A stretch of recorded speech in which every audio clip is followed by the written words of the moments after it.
Exercise bright star 2025।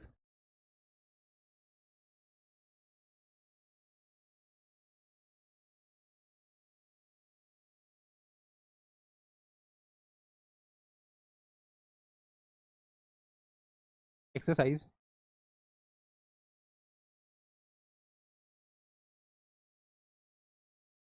एक second. Exercise bright star. Now what is this? Understand, जब world war 2 खत्म होगा, है ना, तो US and Britain both had promised Israel. थोड़ा सा और डीप में समझ लेते हैं इसको। जब वर्ल्ड वॉर 1 होगी तो उस टाइम पे British will ask the Jew communities, Jews को बोलेंगे ब्रिटिशर्स कि please help us by financing us, and this is in 1914 to 1919। और इसमें इस वॉर में एक साइड पे ब्रिटेन था और एक साइड पे टर्की था। ऑल दो और भी लोग थे, और टर्की में बैठता था कौन?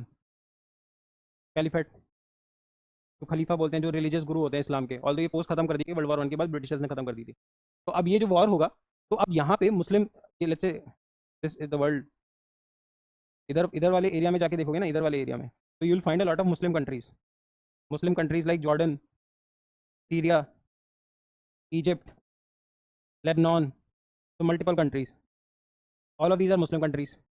अब ज्यूज मानते थे कि हमारी यहाँ पे होली लैंड है, हमें यहाँ पे आना है। ज्यूज में एक मूवमेंट चला which was called as Zionism, which said कि ज्यूज वांटेड देयर होमलैंड। तो ज्यूज ने बोला Britishers will support you, will finance the war, promise us some land here. तो ब्रिटिशर्स जीतते हैं और ब्रिटिशर्स यहाँ पे ज्यूज को कुछ लैंड दे देते हैं। अब इवेंचुअली दुनिया भर के ज्यूज यहाँ पे आके सेटल होना शुरू कर देते हैं, क्योंकि जू कम्युनिटी को क्रिश्चियंस भी हेट करते थे। You must have heard about Adolf Hitler. तो दुनिया भर के ज्यूज यहाँ पे आना शुरू करते हैं। अब धीरे धीरे ये जो छोटा सा जमीन का टुकड़ा था जहाँ पे ज्यूज को सेटल किया गया था, वो जगह थी पैलेस्टाइन। और पैलेस्टाइन मेजॉरिटी इस्लामिक था। अब लेट्स से ये था पैलेस्टाइन, है ना। अब मान लो मैं ब्रिटिशर हूँ, मैंने ज्यूज को बोला कि यहाँ पे रह लो, थोड़ा सा यहाँ पे रह लो। ज्यूज रहने लगे। अब दुनिया भर के ज्यूज आने लगे।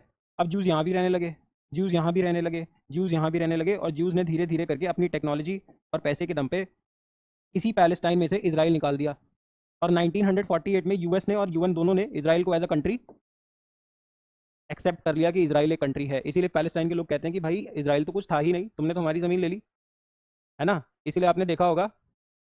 चलो, we'll not get into the war. तो अब धीरे धीरे क्या होता है कि अब यहाँ पे इसराइल आ गया 1948 में। अब ये सारे मुस्लिम कंट्रीज परेशान है कि भाई इसराइल ये क्या किया। तो they kept on attacking Israel until 1967। 67 तक वो थोड़ा थोड़ा अटैक करते थे, and Israel was able to retaliate. Israel बराबर लड़के निकाल देता था। ऑल्दो इसराइल को भी लॉसेस होते थे, इनको भी होते थे, बट दिस सिक्स, यहाँ पे 6 कंट्रीज थे।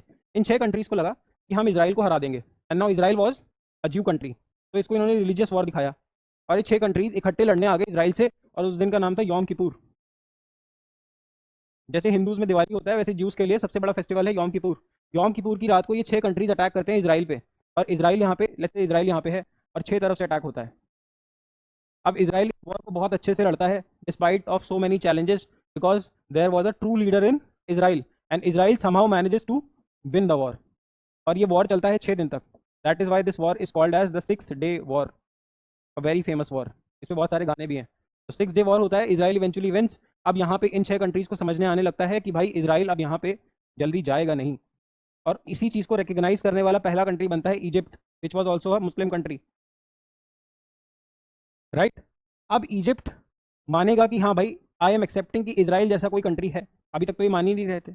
और इसी चीज़ का एक्सेप्टेंस जो होगा वो यूएस की देखरेख में होगा, यूएस प्रेसिडेंट की देखरेख में होगा। एंड दैट टाइम यूएस के प्रेसिडेंट थे Jimmy Carter. He is very famous, Jimmy Carter. He was the POTUS president of the United States back then. और ये सब हो रहा है 1978 में। और जो बातें होंगी, जो दोनों के बीच में टॉक्स होंगे, जो अग्रीमेंट होंगे, where Egypt will recognise Israel, Israel will give away some land of Egypt. क्योंकि क्या, जब वॉर हुआ ना, तो इसराइल ने इन सबकी ज़मीन हड़प ली थोड़ी थोड़ी, और लौटाने से मना कर दिया। तो इन्होंने अपना कुछ हिस्सा वापस मांगा, उसके बदले इनको रिकग्निशन दी। इसी को बोलते हैं कैंप डेविड अकॉर्ड। मतलब कैंप डेविड अकॉर्ड होगा इन दोनों कंट्रीज के बीच में। अब जब से ये एक ट्रिनिटी बनी, because US always favours Israel, Israel को बहुत मानता है यूएस। तो इसराइल को उसने एक तरीके से अडॉप्ट कर रखा है। इसराइल के साथ कोई भी प्रॉब्लम होती है तो यूएस ऑलवेज स्टैंड्स, चाहे आगे कोई भी कंट्री खड़ी हो। अब जो भी होगा इनके बीच में कुछ पैक्ट होगा, फिर उस पर कभी बात करते हैं। चलो, तो अभी फिर होता क्या है, जब से ये कैंप डेविड अकॉर्ड हुआ है, तब से इजिप्ट और यूएस, देखो, इसराइल से पैक्ट किया है, पर आता कौन है साथ में एक्सरसाइज करने? यूएस।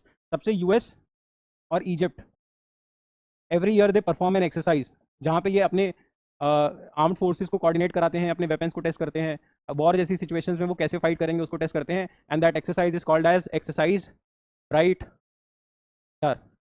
अब ये एक्सरसाइज इतनी पुरानी है, 1978 से हो रही है, तो इसमें इवेंचुअली धीरे धीरे कंट्रीज ऐड होते गए and India also got added into it. India got added into it. Currently it has 34 countries participating. तो 34 कंट्रीज पार्टिसिपेट करती है, इंडिया भी पार्टिसिपेट करता है, इंडिया भी पार्टिसिपेट कर रहा है, इसीलिए इंडिया ने कल इसमें पार्टिसिपेट किया। That is why you find this in today's news पर। चलो इस कॉन्टेक्स्ट को ध्यान में रखिए, उस आर्टिकल को पढ़ेंगे, बहुत ईजी लगेगा सब कुछ। वन मोर थिंग, चलो हम देखते हैं हमने कौन कौन से कंट्रीज बोले। ब्रिटेन, ब्रिटेन और ग्रेट ब्रिटेन और यूके के कंसेप्ट में कभी बात करेंगे। मान के चलते हैं इंग्लैंड, तो इंग्लैंड की capital is London. France, France की कैपिटल इज पेरिस। यूएसएसआर मतलब अब रशिया, रशिया की कैपिटल है मॉस्को। यूएस की कैपिटल है वॉशिंगटन डीसी, डीसी मतलब डिस्ट्रिक्ट कोलंबिया। जापान की कैपिटल है, what is the capital of Japan? Very famous, Kyoto, no, Tokyo. तो हाँ टोक्यो, वेरी गुड सिटी, तो टोक्यो। देन जर्मनी का कैपिटल है बर्लिन। इटली की कैपिटल है आपकी योर इटली कैपिटल इज रोम। चलो चाइना का कैपिटल हमें पता है बीजिंग है। India's capital we know it's new Delhi. Russia हमें पता है, यूक्रेन की कैपिटल है कीव। यूक्रेन की कैपिटल है कीव। लुहांस और डोनेट्स्क के लोकेशंस हैं। और बेल्जियम की कैपिटल है Brussels, we know this. And what more, चलो यहाँ पे देखते हैं। इंडिया, इंडिया हमें पता है, यूएस का हमें पता है, China Germany we know, India Japan we know. Okay okay we know this, ये भी हमें पता है, यहाँ पे भी हमने कवर कर रखा है। चलो now coming on to this slide, यहाँ पे हमने बात की सबसे पहले इसराइल की। इसराइल की बात करते हैं, है ना। टर्की का कैपिटल क्या है? इस्तांबुल। तो Turkey capital is Istanbul. Istanbul is also called as the sick man of Europe. Istanbul is the only country in the world which comes under two continents. One is your Europe, other is your Asia, है ना। Russia is the only country, it is the only city. फिर Britain का हो गया, इसमें आते हैं। Syria वीरिया छोड़ो, नॉट इंपॉर्टेंट। इजिप्ट का याद रखो, इजिप्ट का remember it's Cairo, it's. Syria का भी याद रख सकते हो, डमास्कस, बट इट्स फिर कितने की याद रखोगे? डमास्कस। चलो तो आई होप यू, अच्छा हाँ ये कायरो हो गया। चलो I hope you had you like this session. I hope you like this session and I'll probably see you tomorrow now. If you liking this, if you watching this और आप यहाँ तक वीडियो में आ गए हो, तो please make sure that you are sharing it with your friends and family so that they can also benefit from this session. And also let me know through your comment sections if you want any sort of improvements into it. For now, thank you so much. I'll probably see you on Monday now. Chalo, thank you.